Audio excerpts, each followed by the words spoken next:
നിനക്ക് എങ്ങനെ സാധിക്കുന്നത്? എനിക്ക് ഒരൊത്തും പിടിയും കിട്ടുന്നില്ല നിന്റെ കാര്യത്തിൽ. അപ്പോൾ ഞങ്ങളും ലോയറും ഒക്കെ കൂടെ നോക്കുന്ന സമയത്ത് ഞങ്ങളുടെ മാരേജ് എഗ്രിമെൻറ്റിൻ്റെ ഒരു കോപ്പി അതിനകത്ത് അവരുടെ സൈഡിൽ നിന്ന് വെച്ചിട്ടുണ്ടായിരുന്നു. അപ്പം ആ ഡോക്യുമെൻറ്റ്സ് ഞങ്ങൾ പരിശോധിച്ചപ്പോൾ അതിലൊരു പേജ് മൊത്തത്തിൽ വേറെയാണ്, എൻ്റെ സിഗ്നേച്ചർ അടക്കം വേറെ. എനിക്ക് സംശയം തോന്നിയിട്ട് ഞാൻ HDFC ബാങ്കിൽ വിളിച്ച് ചോദിക്കും. അവിടെ വിളിച്ചു ചോദിച്ചപ്പോഴാണ് അറിയുന്നത് ആ ഇൻഷുറൻസ് മൊത്തം സറണ്ടർ ചെയ്യുകയും പിന്നെ അതിനകത്തുള്ള പൈസ മൊത്തം എടുക്കുകയൊക്കെ ചെയ്തു. എന്താ ചെയ്യാ, ഞാൻ എന്താ ഇങ്ങനെ ആയി പോയെന്ന് ഞാൻ ആലോചിക്കുമായിരുന്നു. ഞങ്ങളും അത് ആലോചിക്കുന്നത്. അവർക്ക് ആകെ കിട്ടുന്ന കുറച്ച് മെച്യൂർ ആയതിനു ശേഷം ആകെ കിട്ടുന്ന കുറച്ച് പൈസയാണ്. അതും എടുത്തു എന്ന് പറയുമ്പോൾ അത് ഭയങ്കര വിഷമമുള്ളൊരു കാര്യമാണ്. നമുക്ക് ആകെ മോളുടെ പേരിൽ 15 ലക്ഷം രൂപയാണ് എൻറ്റയർ ലൈഫ് ടൈം സെറ്റിൽമെന്റ് ചെയ്തിരിക്കുന്ന ഡിവോഴ്സ്. എന്ന് വെച്ച് കഴിഞ്ഞാൽ നമുക്ക് വേറൊരു നിവൃത്തിയില്ല. കാരണം ഇത്രയും നാള് മോളെ ചൊല്ലിക്കൊണ്ടായിരുന്നു ഒരു ഗെയിം ഇങ്ങനെ നടന്നുകൊണ്ടിരുന്നത്.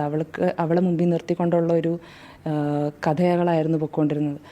അതിൽ വരെ കാപട്യായിരുന്നു ഉണ്ടായിരുന്നത്.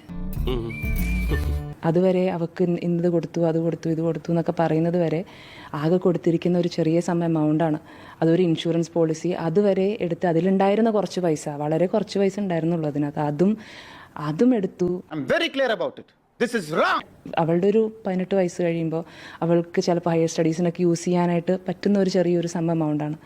അതുവരെ എടുക്കുക എന്ന് പറഞ്ഞു കഴിഞ്ഞാൽ അവളെയും കൂടെ വീണ്ടും പറ്റിച്ച ഒരു അവസ്ഥയാണ്. അപ്പോൾ കുഞ്ഞു പിള്ളേരെ പറ്റിച്ച് ജീവിക്കുന്നതോടെ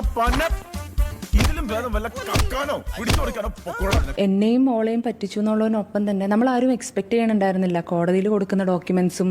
സാധാരണ അങ്ങനെ ആരും ചെയ്യുന്ന കാര്യമല്ലല്ലോ, അതും ഹൈക്കോടതിയിൽ തെളിവായിട്ട് കൊടുക്കുന്ന ഡോക്യുമെന്റ്സിന്റെ ഉള്ളിൽ കള്ളത്തരം കാണിക്കുക, ഒരു എൻറ്റയർ പേജ് മൊത്തം മാറ്റി എഴുതുക, അതിനകത്ത് എൻ്റെ കള്ളൊപ്പ് ഇടുക, അതിൽ പറഞ്ഞിരിക്കുന്ന കാര്യം ബാങ്കിൽ നിന്നത് മാറ്റി മകൾക്ക് വേണ്ടി ചെയ്തിട്ടുണ്ടായിരുന്ന സംഭവം അത് മാറ്റുക.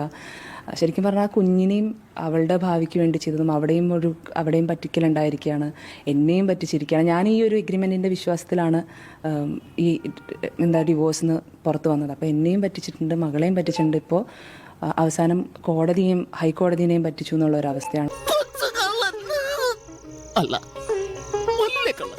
ഇങ്ങനൊരു പരാതി വന്നിട്ടുണ്ട്. ബാല മോളുടെ ഇൻഷുറൻസ് പ്രീമിയം അടച്ചത് വിഡ്രോ ചെയ്തു, ആ ഡോക്യുമെന്റ്സ് ഫോർജ് ചെയ്തു എന്നാണ് അമൃത പറയുന്നത്. ശരിയാണോ അത്? ഇതൊക്കെ എന്താണുള്ളത് ഞാൻ അന്വേഷിക്കും. കുറേ കേസ് പിന്നെയും വന്നു ഞാൻ അറിഞ്ഞു.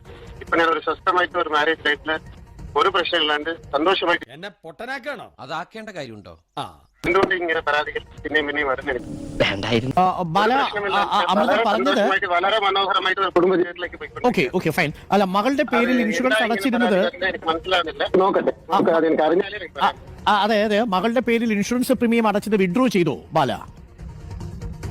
എന്നത്തെ കേസിന് അതിന് മേലെ കുറേ കൊടുത്തിട്ടുണ്ട്. എന്തൊക്കെയാണെന്ന് എനിക്ക് ഒന്നും അറിയില്ല. ഇപ്പൊ നിങ്ങൾ വിളിക്കുമ്പോഴാണ് ഞാൻ അറിയുന്നത്.